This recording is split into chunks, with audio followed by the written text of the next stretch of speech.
I have failed far more times than I've succeeded. Far more. You will never succeed more than you fail. That's not how it works. You know why? Because failure is a wonderful teacher. It's the only way to learn. You have to fail. Failure is a part of the process to becoming successful. I tell people this all the time. Michael Jordan, the greatest basketball player in the world, he took 946 game-winning shots. 946 times since he was in high school, the ball has been in his hand to take the game-winning shot with no time on the clock. He has only made 146 of those. He has missed over 700 times, but he has made 146. You know what they write about? When he make it. They write about when you make it. So guess what? When you get through failing, all you got to do is make one. All you got to do is make one. I've had in my career probably a total of, I've been to over 200 pitch meetings to pitch ideas in Hollywood. Out of those 200, they have picked 5 of them. 200 meetings, 200 show ideas. They've picked 5 of them. But you know what them 5 was? Hits. So you know what they made me? A star. And I might have turned it into a hit. But I've only been picked, 5 of my ideas got picked. In 33 years, 5 ideas got picked. All I need is 5 hits. That's all. Y'all don't even know I was in them other meetings.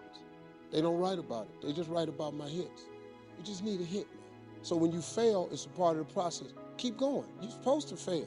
Shit, who you know that gets it right all the time? That's impossible. You have to fail. Matter of fact, when you fail, be glad about it. Every time you fail, you're one step closer. So every time you fail, say, whew, got that out the way.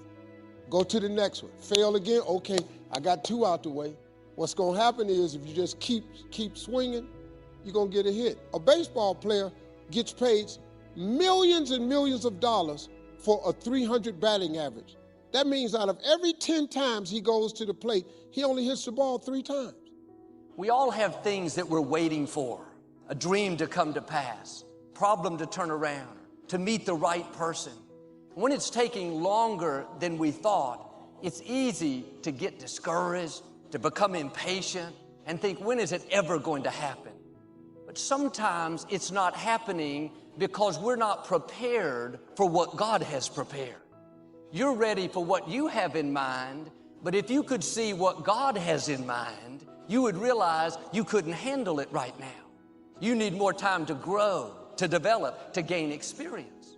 And the scripture says, let patience have its perfect work. Patience is developed in the weight room.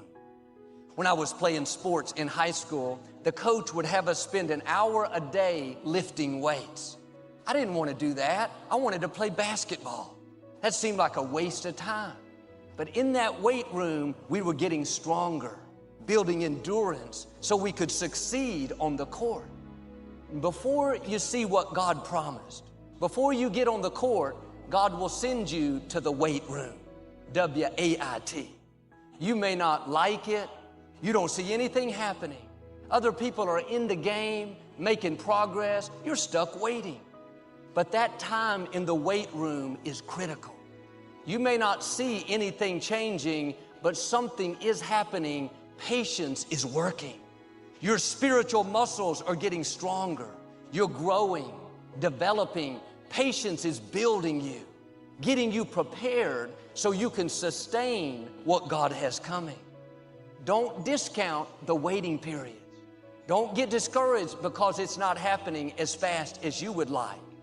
The longer it takes, that means the more God has in store. When it's your time, when He knows you're ready, what you give birth to is going to be much bigger than you've imagined. Hebrews says you have need of patience so you can receive the promises. We know we need to have faith. We know we need to believe. Those things seem obvious. But this says we need patience if we're going to see promises come to pass. Maybe you've been praying, believing, being your best, but you don't see anything changing. You're tempted to live stressed. Have a new perspective. You're in the weight room. You're not missing out. You're not falling behind. God has you right where He wants you. That promise is right on schedule.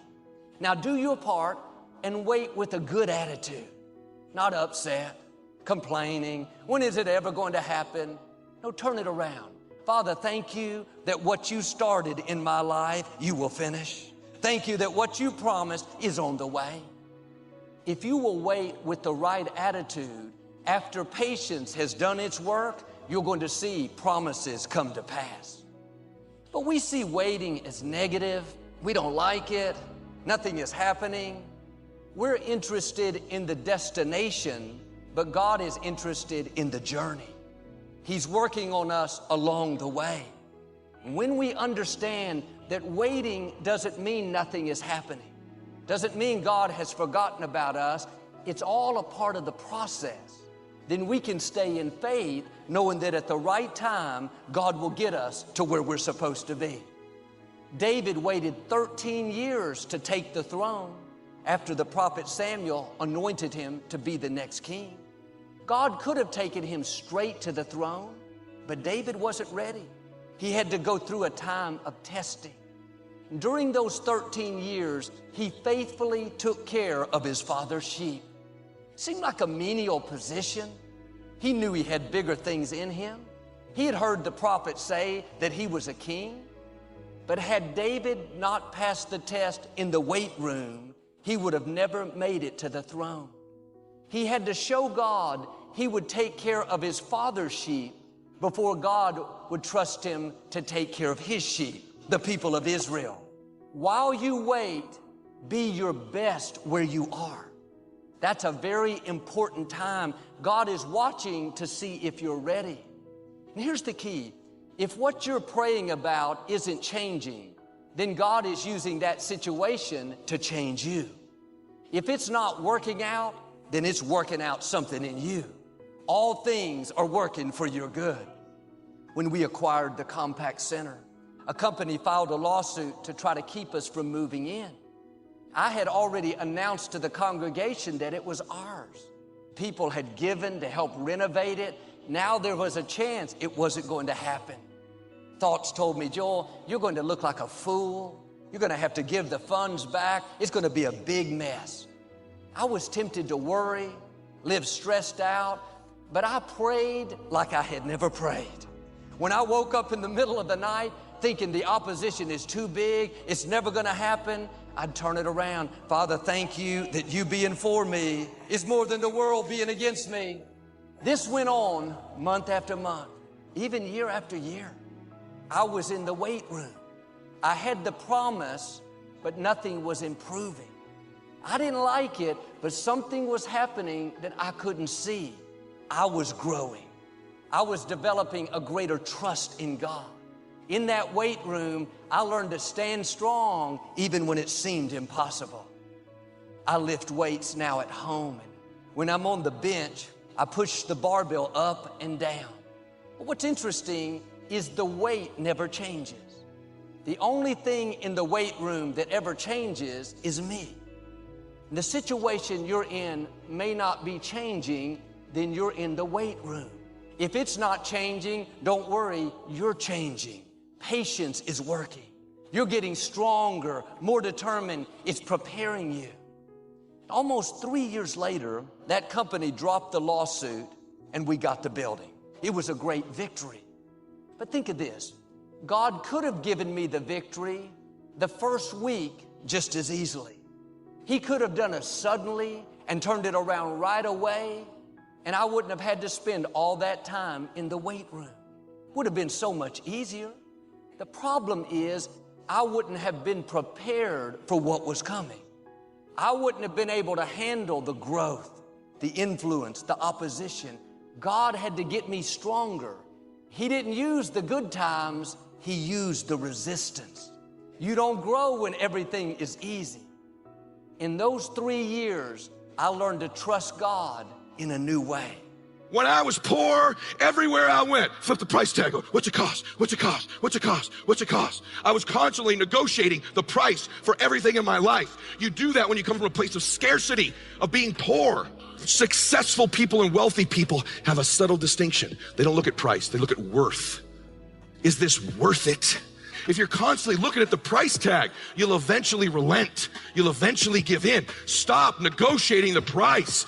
It's a freeing experience to totally commit. When you totally commit to a relationship, to a business, to your fitness, to your faith, it's a freeing, powerful, it's almost like removing kryptonite from your life when you totally commit. Can you do that? The people around you always talk, it's costing too much. It's costing too much. And you go, maybe it's costing too much. You gotta start going, no, it's worth it. It's not the price, it's the worth. It's a subtle distinction in your life.